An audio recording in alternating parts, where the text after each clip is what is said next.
Bienvenidos a Historias de Ultratumba. En Lima existe un lugar que miles de personas visitan a diario sin imaginar lo terrible de su pasado, ni de su presente.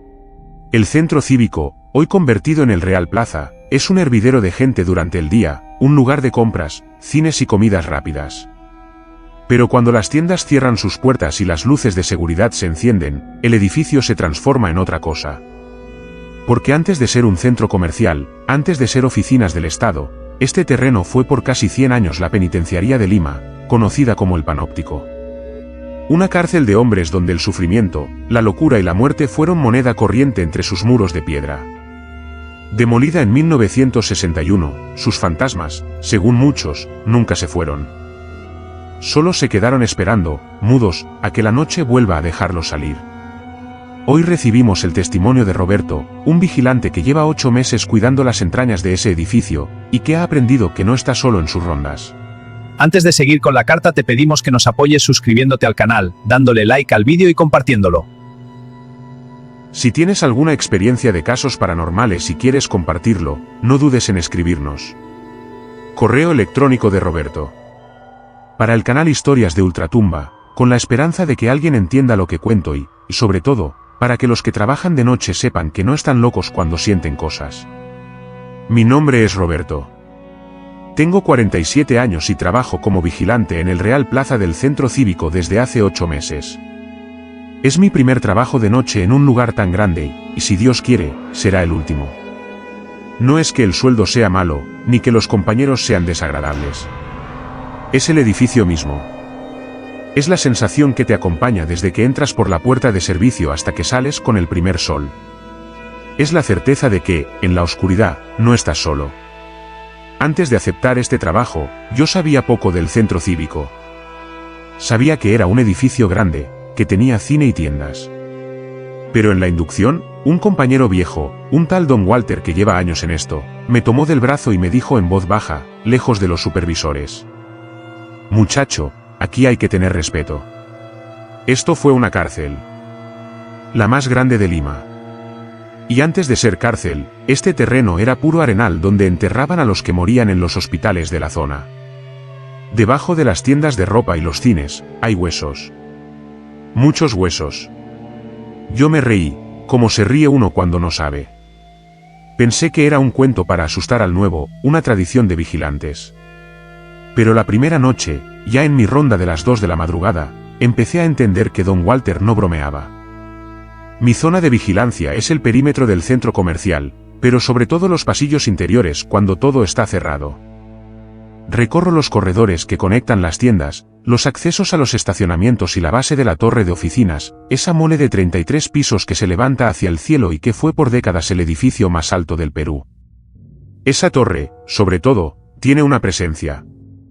De noche, mirarla desde abajo es como ver un gigante dormido, pero uno que sueña pesadillas. Las primeras semanas, los fenómenos fueron sutiles. Cosas que uno puede atribuir al cansancio o a la imaginación. Sombras que se movían por el rabillo del ojo, en esos pasillos vacíos que conectan con el patio de comidas. Me detenía, giraba rápido, y no había nada. Pero la sensación de haber visto algo, de que algo acababa de esconderse detrás de una columna, se quedaba conmigo varios minutos.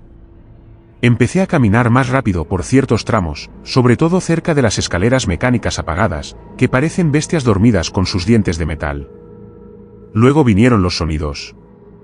Los primeros fueron golpes. Golpes secos, rítmicos, que venían de las paredes. No eran cañerías, porque en esas zonas no hay cañerías. Eran golpes como de alguien que está encerrado y pide atención, o como de alguien que, desde el otro lado, te llama. Toc, toc, toc. Y luego silencio. Me acercaba a la pared, pegaba el oído, y no escuchaba nada. Pero al dar la espalda, los golpes se repetían, esta vez más fuertes, más impacientes.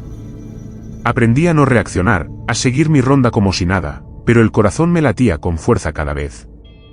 El sonido de cadenas fue después. Un arrastre metálico, pesado, que venía de los sótanos, de los niveles de estacionamiento. Clan, clan, arrastrando.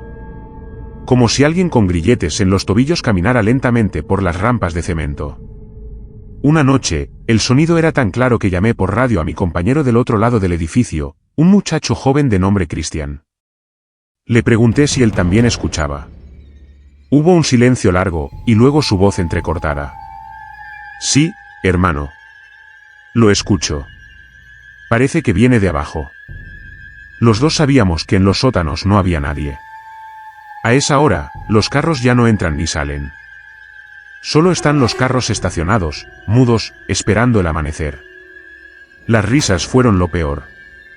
Porque las risas no son de un lugar específico.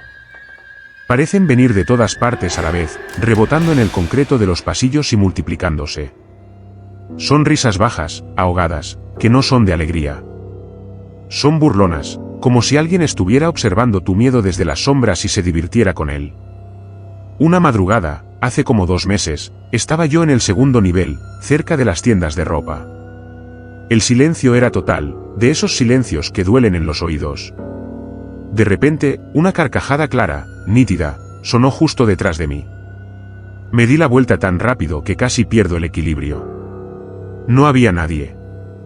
Pero el eco de la risa aún vibraba en el pasillo, y luego se fue apagando, como alejándose, hasta desaparecer en la dirección de las escaleras que bajan a los cines.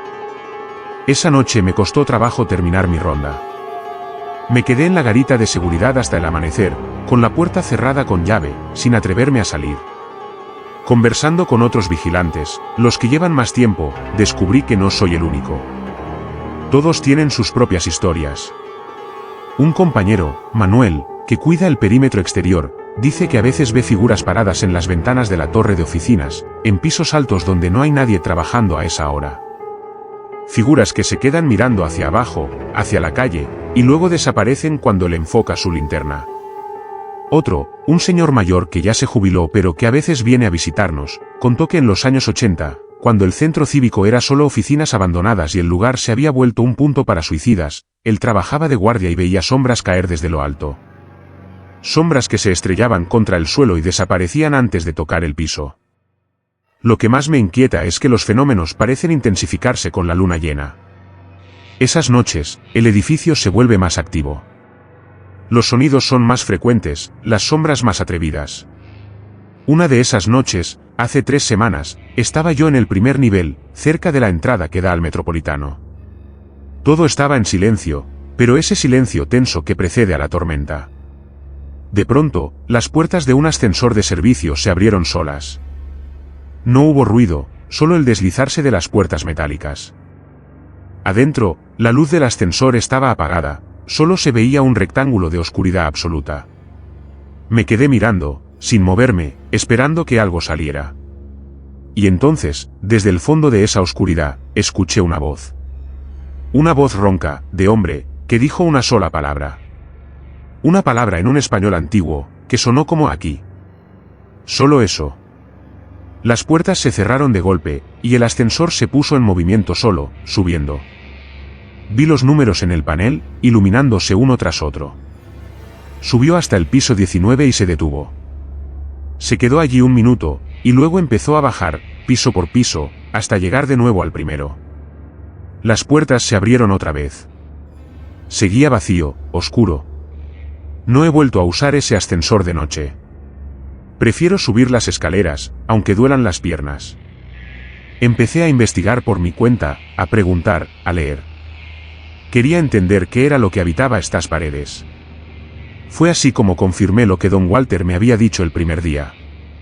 El centro cívico, todo este complejo, desde la torre hasta el Hotel Sheraton, está construido sobre lo que fue la penitenciaría de Lima, el Panóptico. Una cárcel que funcionó desde 1862 hasta 1961, un edificio diseñado para que un solo guardia pudiera vigilar a todos los presos desde un punto central.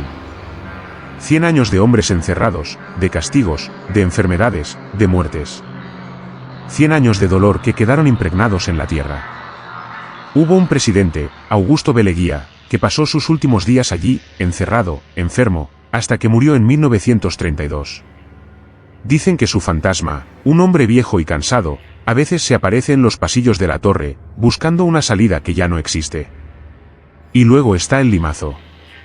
El 5 de febrero de 1975, durante el gobierno de Velasco, hubo saqueos y disturbios en todo el centro de Lima. El centro cívico, que apenas llevaba un año inaugurado, fue incendiado y saqueado. Parte de la estructura se quemó, y el edificio quedó abandonado por años. Gente murió ahí ese día. Y en los 80 y 90, como me contó el vigilante jubilado, el lugar se convirtió en un imán para quienes querían quitarse la vida. La torre más alta del Perú era también la tentación más grande para los desesperados. Una madrugada, hace cosa de un mes, me tocó hacer ronda con un compañero nuevo, un muchacho de 20 y tantos, recién llegado. Se llamaba Jair. Le advertí, como don Walter me advirtió a mí, que tuviera cuidado, que no se asustara con los ruidos. Él se rió, igual que yo me reía al principio. Íbamos caminando por el pasillo que lleva a los cines, en el segundo nivel. De repente, Jair se detuvo en seco y me agarró del brazo. ¿Viste eso?, susurró. ¿Qué cosa?, pregunté, aunque ya sabía. Allá, al fondo. Una persona. Se metió por esa puerta. Miré hacia donde señalaba. La puerta de emergencia que daba a la escalera de los cines estaba entreabierta, meciéndose levemente, como si alguien acabara de pasar. No hay nadie, Jair, dije, tratando de sonar calmado. Son cosas del lugar. No le hagas caso. Pero él no se tranquilizó. Quiso ir a revisar. Lo seguí, a regañadientes. Abrimos la puerta y nos asomamos a la escalera. Las luces de emergencia daban una luz mortecina, amarillenta. Escuchamos pasos que subían, rápidos, cada vez más arriba. Subimos detrás, 2 pisos, 3 pisos, hasta llegar a una puerta que daba a la sala de cine número 8. Los pasos se detuvieron justo al otro lado. Jair, con el valor de la juventud, empujó la puerta. La sala de cine estaba a oscuras, con las butacas vacías, la pantalla gigante apagada, un enorme rectángulo gris. No había nadie. Pero en el centro de la sala, una de las butacas estaba abatida, como si alguien se hubiera sentado y luego se hubiera levantado deprisa. El aire era frío, mucho más frío que en el pasillo. Y entonces, los altavoces de la sala, los del sistema de sonido, emitieron un ruido. No era música, no era estática. Era un susurro, un montón de voces superpuestas, incomprensibles, como una multitud hablando a la vez. Jair salió corriendo. Yo salí detrás, pero más despacio, sintiendo que esas voces nos despedían, o quizás, nos reclamaban por haberlas interrumpido. Desde esa noche, Jair no quiere hacer ronda conmigo. Pide cambio de sector, quiere estar siempre en el exterior, cerca de la calle. Dice que dentro del edificio siente que lo observan, que lo tocan, que le hablan. Yo no lo culpo. A veces yo también siento que algo me roza la nuca cuando camino por ciertos pasillos. Lo más difícil de este trabajo no es el frío ni el sueño. Es la sensación de compañía no deseada.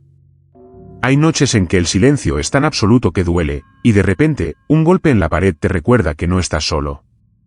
O noches en que caminas y ves, de reojo, una sombra que te sigue a la par, pegada a tu costado, y cuando giras, no hay nada, pero el aire está helado y el olor, a veces, cambia.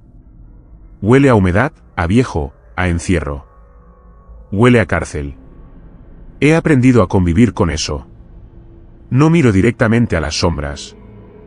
No reacciono a los golpes. Si escucho risas, aprieto el paso y me repito a mí mismo que es el viento, que son las tuberías, cualquier cosa. Pero sé que no es cierto. Y lo peor es que he llegado a sentir, en las madrugadas más silenciosas, que no soy yo quien vigila el edificio. Es el edificio el que me vigila a mí. Que esas paredes de concreto, testigos de tanto dolor, guardan una memoria que no descansa. Los presos del panóptico, los muertos del Limazo, los suicidas de los 80. Todos ellos, de alguna manera, siguen aquí. Y nosotros, los vigilantes, somos sus únicos testigos en la noche. Ya no duermo bien. Cuando llego a mi casa, al amanecer, me cuesta conciliar el sueño. Cierro los ojos y veo pasillos oscuros, escaleras mecánicas detenidas, la torre enorme recortada contra el cielo de la madrugada. Y a veces, en el límite entre el sueño y la vigilia, escucho de nuevo las risas, los golpes, el arrastre de cadenas. No sé cuánto más podré aguantar. 8 meses se me han hecho eternos. Pero necesito el trabajo, y mientras tanto, solo me queda seguir las reglas no escritas que los vigilantes veteranos me enseñaron. Siempre saludar en voz alta al entrar a un sector vacío. Pedir permiso para pasar. No molestar a los que están en paz, o a los que no la tienen. Y sobre todo, nunca hacer la ronda solo si se puede evitar. Porque en la oscuridad del centro cívico, hay presencias que han esperado décadas para que alguien les preste atención. Y una vez que te fijas en ellas, una vez que las reconoces, ya no te sueltan. Atentamente. Roberto. El relato de Roberto nos sumerge en la memoria oculta de uno de los lugares más transitados de Lima. Lo que para la mayoría es un espacio de consumo y entretenimiento, para él y sus compañeros es un territorio de frontera, donde el pasado penitenciario, la violencia del limazo y la desesperación de los suicidas se manifiestan cada noche. El centro cívico es también un monumento al dolor acumulado. Y mientras los cines sigan proyectando películas y las tiendas vendiendo sus productos, en las madrugadas, cuando las luces se apagan y el silencio se vuelve dueño del lugar, otra función, más antigua y sombría, continúa su eterna proyección. La función de los que ya no están y que, sin embargo, nunca se fueron del todo. Recuerde que la maldad existe y acecha en las sombras más oscuras y los lugares más comunes. Entre las sombras visibles y las cosas que tememos existen puertas. Y cuando éstas se abren, las pesadillas se vuelven realidad. Si tienes una historia que contar, escríbenos. Suscríbete para más historias.